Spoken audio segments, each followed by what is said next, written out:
Shalom, mis amados hermanos. Es un gran privilegio abrir nuevamente con ustedes la palabra de Dios y poder estudiarla y escudriñarla. Y hoy tenemos el Salmo 110, un salmo hermoso, un salmo profético que habla de nuestro Mesías. Vamos a pedirle primeramente al Señor su misericordia y su gracia. Amén. Señor, estamos delante de ti y te pedimos, por favor, ayúdanos a escudriñar tu palabra, ayúdanos a entender, Señor, tu voluntad. Danos tu gracia, Señor, para poner en obra todas aquellas cosas que tú nos estás enseñando, Jesús. Ayúdanos a amarte más y más, a conocerte más y más. Queremos estar contigo, queremos glorificarte, Señor. Te amamos, Padre. Amén. Entonces, amados, vemos el Salmo 110, que es un salmo profético, un salmo que escribió David. El Espíritu Santo guió a David a hablar proféticamente de que Dios tenía un hijo y que sería Señor y Rey de toda la tierra. Vamos a leer el versículo 1 y 2. Jehová dijo a mi Señor, siéntate a mi diestra, hasta que ponga tus enemigos por estrado de tus pies. Jehová enviará desde Sión la vara de tu poder, domina en medio de tus enemigos. Vamos a detenernos aquí.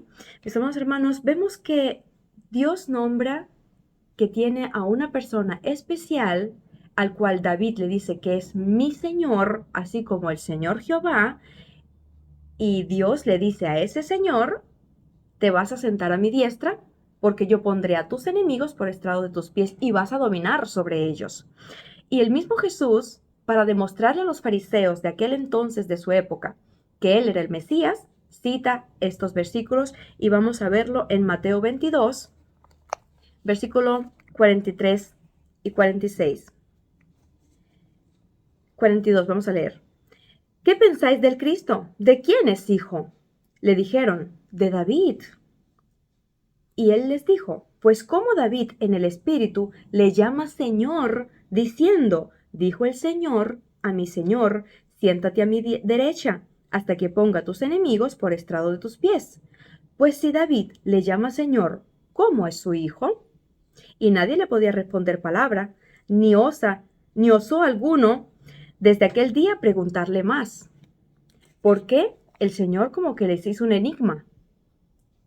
Porque es que si el Mesías tiene que ser hijo de David, porque David le dice Señor, cosa que los fariseos de aquel entonces no podían entender y lamentablemente todavía los hebreos no entienden, no quieren entender, todavía no se les ha abierto los ojos para que crean en el Señor Jesucristo, que Él es el Mesías, pero 1000 años atrás, antes que naciera Jesús, ya estaba profetizado. Y eso es hermoso. También vemos que Pablo habla acerca de este versículo en Hebreo 1:13. Dice, pues ¿a cuál de los ángeles dijo Dios jamás? Siéntate a mi diestra hasta que ponga a tus enemigos por estrado de tus pies. Vemos que Dios no escogió a un ángel, a un arcángel, no escogió a un hombre, escogió a su propio Hijo unigénito, le permitió ser carne, venir a esta tierra a través de María y que el padre terrenal fuera José, que precisamente era de la descendencia de David, para que se cumpliera la palabra del Señor.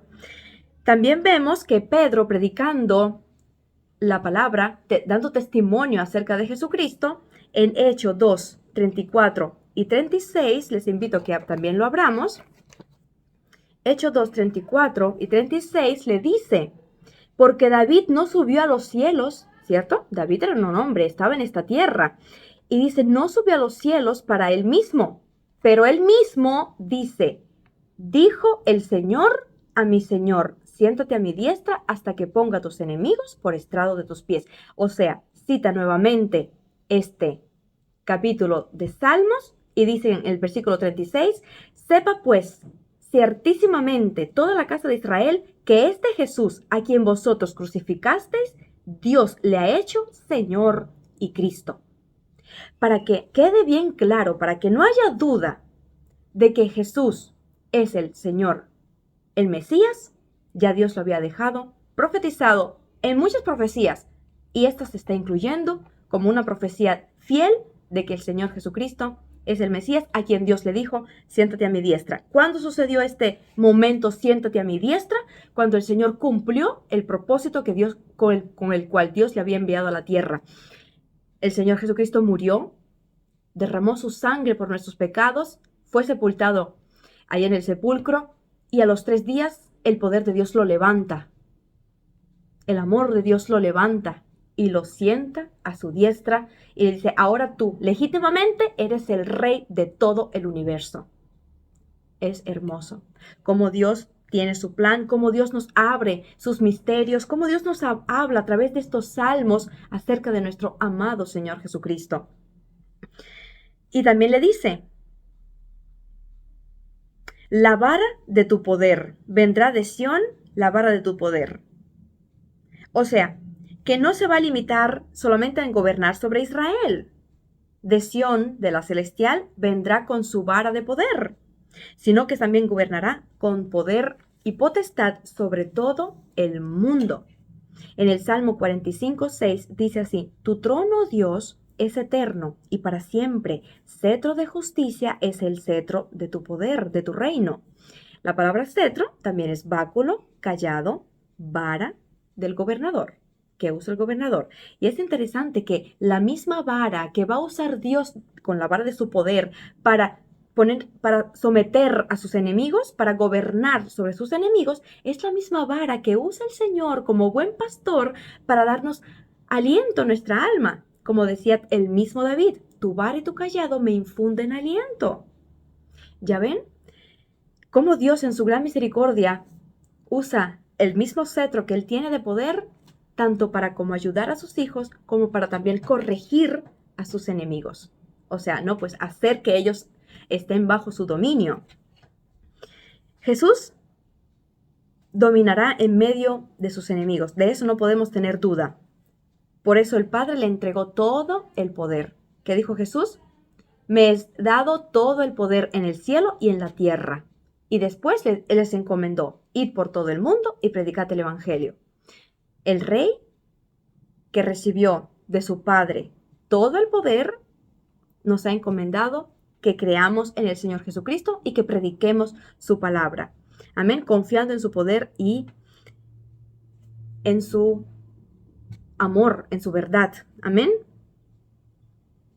El Señor también dice en Salmo 2:9, los quebrantarás con vara de hierro, como vasija de alfarero los desmenuzarás. O sea, veremos también más adelante que el Señor le dijo a su Hijo que Él quebrantaría a todos sus enemigos.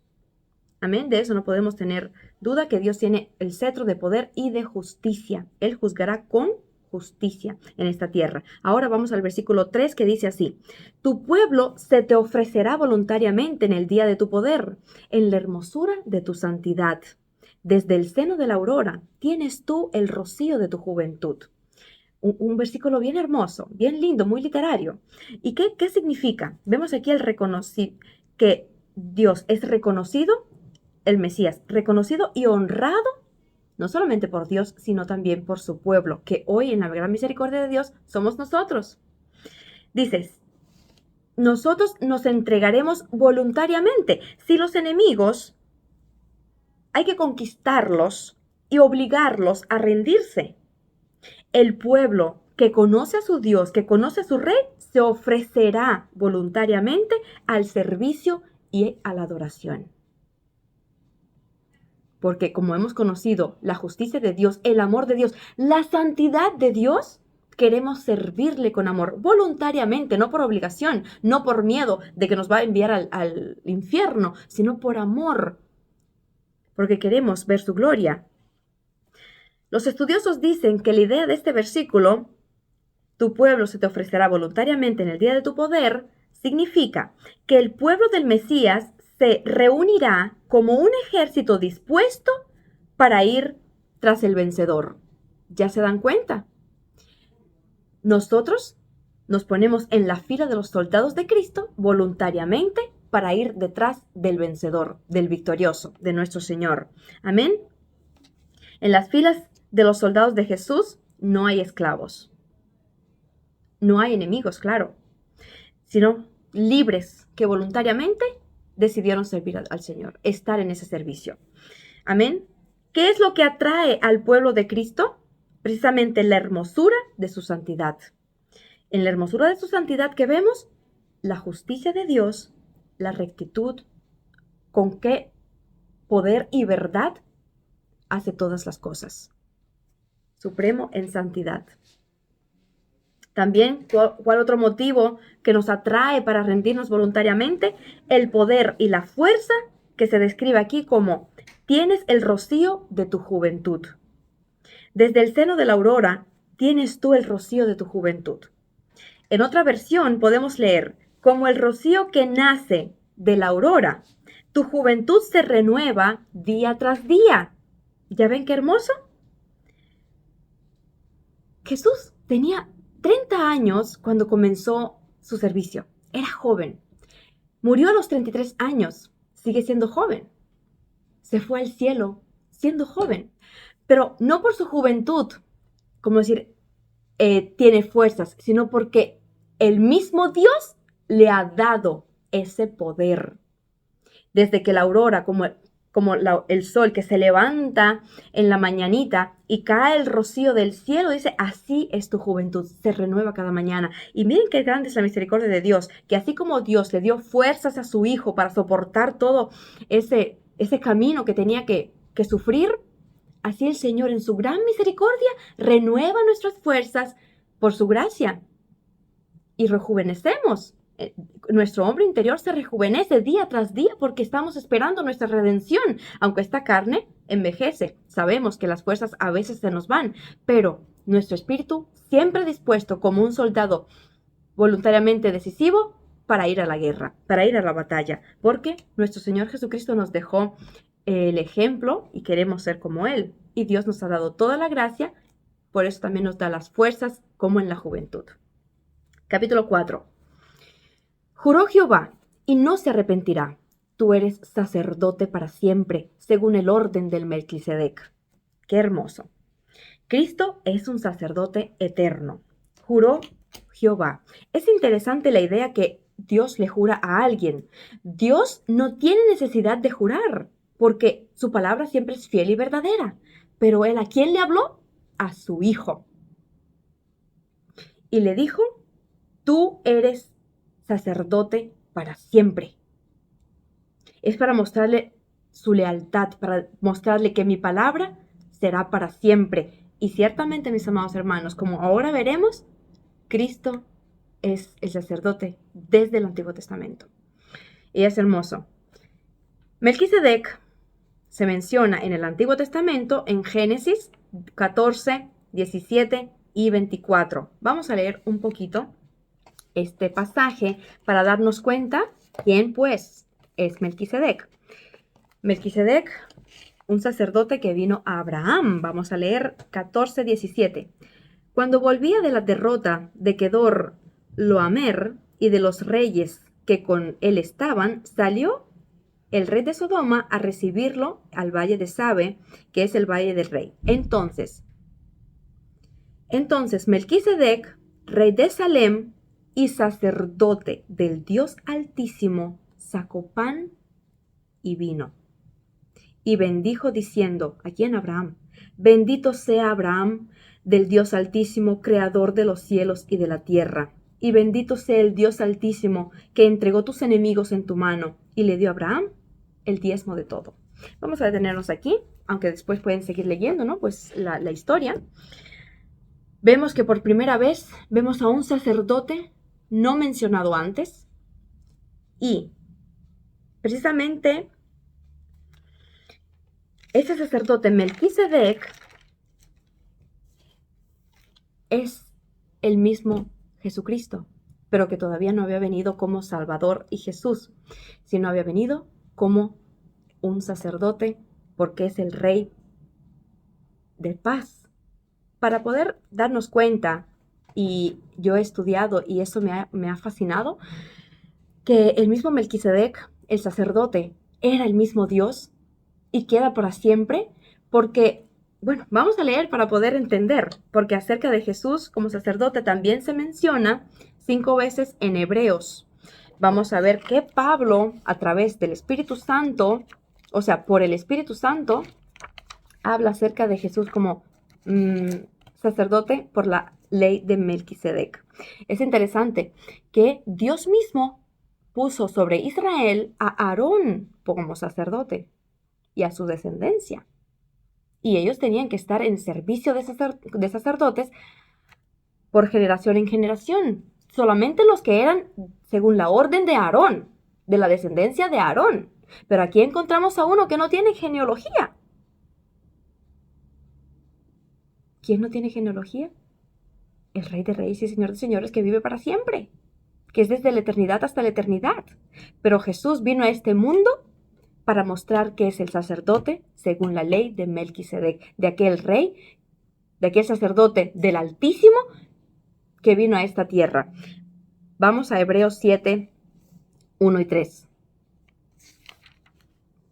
Porque este Melquisedec, rey de Salem, sacerdote del Dios Altísimo, que salió a recibir a Abraham, que volvía de la derrota de los reyes y le bendijo, a quien asimismo dio Abraham los diezmos de todo, recibió los diezmos como un sacerdote, cuyo nombre significa primeramente Rey de Justicia y también Rey de Salem, esto es, Rey de Paz. ¿Quién es el príncipe de paz? Nuestro Señor, nuestro Mesías. Él es el Rey de Paz, el príncipe de paz, sin padre, sin madre, sin genealogía, que ni tiene principio de días, ni fin de vida. ¿De quién se está hablando? Del que vive para siempre. Sino hecho semejante al Hijo de Dios, permanece sacerdote para siempre como Dios le juró. Será sacerdote para siempre, según la ley de Melquisedec, aquel que salió al encuentro a Abraham para bendecirlo y recibir los diezmos. Los únicos que podían recibir los diezmos eran los sacerdotes. Y dice aquí más adelante, en el versículo 17, Pablo, pues se da testimonio de él, tú eres sacerdote de Jesús, sacerdote para siempre según el orden de Melquisedec. Amén. Versículo 7, y sin discusión alguna, el menor es bendecido por el mayor. Aquí ciertamente reciben los diezmos hombres mortales, pero allí uno de quien se da testimonio de que vive. Melquisedec vive hasta hoy y es nuestro Dios. Pero vino a esta tierra con otro nombre, Jesucristo. Y recibió ese sacerdocio que le había dado el mismo Padre. Por eso el Señor ahora nos dice, tengan confianza. Si en aquel entonces ya había enviado el sacerdote eterno para que viniera y bendijera a Abraham, y hoy somos hijos de Abraham por fe, Dios envió a su Hijo Jesucristo, a aquel sacerdote, para bendecirnos a nosotros y para que encontremos paz. Vamos a leer Hebreos 4, versículo 14 al 16. Por tanto, teniendo un gran sumo sacerdote que traspasó los cielos, Jesús, el Hijo de Dios, retengamos nuestra profesión, porque no tenemos un sumo sacerdote que no pueda compadecerse de nuestras debilidades, sino uno que fue tentado en todo, a nuestra semejanza, pero sin pecado. Acerquémonos, pues, confiadamente al trono de la gracia para alcanzar misericordia y hallar gracia para el oportuno socorro.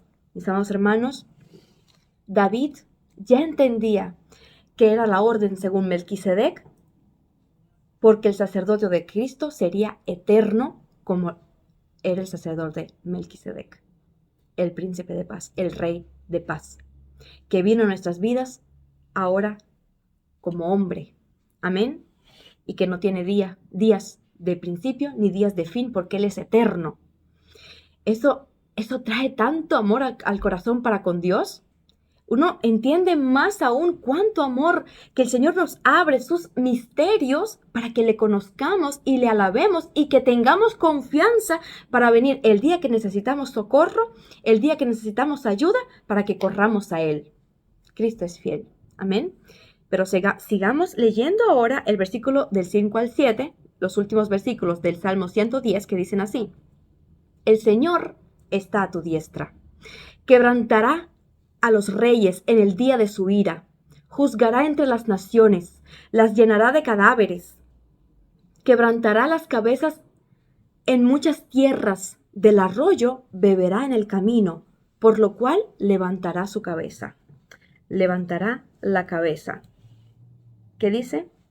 Que el Mesías será el gobernador, el conquistador de toda la tierra. El Señor está a tu diestra. En el Salmos 16:8 dice, a Jehová he puesto siempre delante de mí, porque está a mi diestra, no seré conmovido. También son palabras proféticas acerca del Mesías, aunque también nosotros entendemos que David amaba a su Dios, tenía delante de sí a su Señor, sabía que el Señor estaba a su diestra y dice, no seré conmovido. Pero esas son las palabras del Mesías en los tiempos de dificultad. ¿En quién confiaba nuestro Señor Jesucristo? En su Padre, que estaba a su diestra, que no lo dejaba nunca. Por eso él dijo, mi Padre está en mí y yo estaré en vosotros. Yo estaré con ustedes, como el Padre siempre estuvo conmigo, así yo también estaré con ustedes. Amén. Porque Dios es fiel. Él dijo, si yo he vencido, ustedes también van a vencer. ¿Por qué? Porque mi Padre estaba conmigo a mi diestra y ustedes pueden tener la certeza de que yo también siempre estaré a la diestra de ustedes. Amén. Por eso ya podemos regocijarnos en su misericordia y en su victoria. ¿Qué hará Cristo con este poder que Dios le ha dado? Primero, quebrantará a los reyes en el día de su ira. Qué interesante, que no solamente los quebrantará, sino que como que habla de un día que se acerca, que es el día de la ira de Dios. Y uno dice, ¿cómo que un Dios tan amoroso y tan misericordioso que extiende su mano para perdonarnos, para ayudarnos, para salvarnos, para sanarnos, de pronto derramará su ira? ¿Pero sobre quién será? Sobre sus enemigos. Y no solamente Dios, el mismo Hijo, que es Jesucristo, derramará su ira. ¿Saben por qué?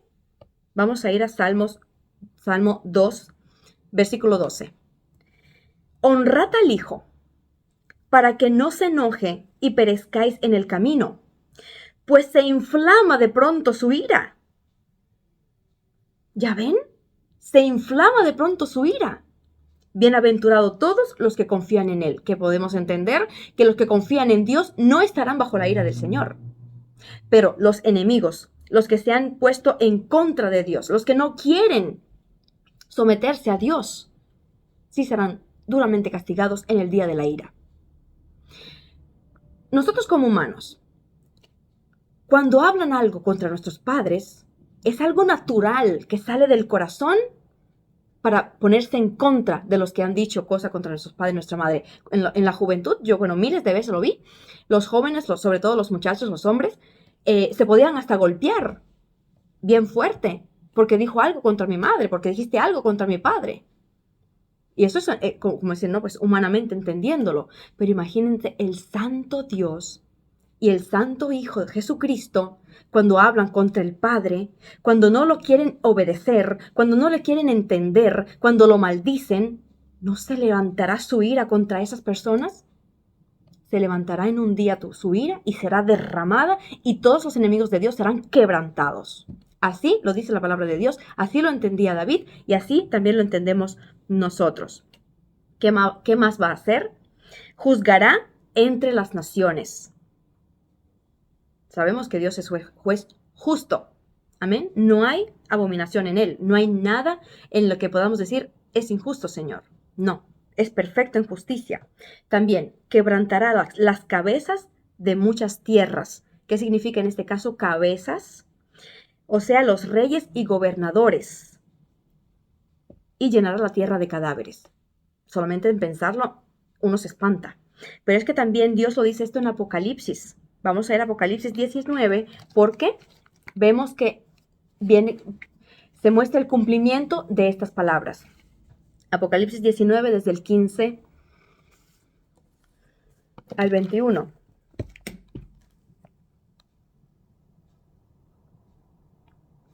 De su boca, habla del Señor, de su boca sale una espada aguda para herir con ella a las naciones. Y él las regirá con vara de hierro. Ya ven, las mismas palabras que usa David. La vara de justicia, de poder, que va a gobernar, que va a quebrantar a las naciones. Él regirá con vara de hierro. Él pisa el lagar del vino, del furor y de la ira del Dios Todopoderoso. Y en su vestidura, en su muslo, tiene escrito este nombre: Rey de Reyes y Señor de Señores. vi a un ángel que estaba en pie en el sol y clamó a gran voz diciendo a todas las aves que vuelan en medio de los cielos: Venid y congregaos a la gran cena de Dios, para que comáis carnes de reyes y capitanes. Quebrantará Dios las cabezas de la tierra a los reyes y capitanes de la tierra.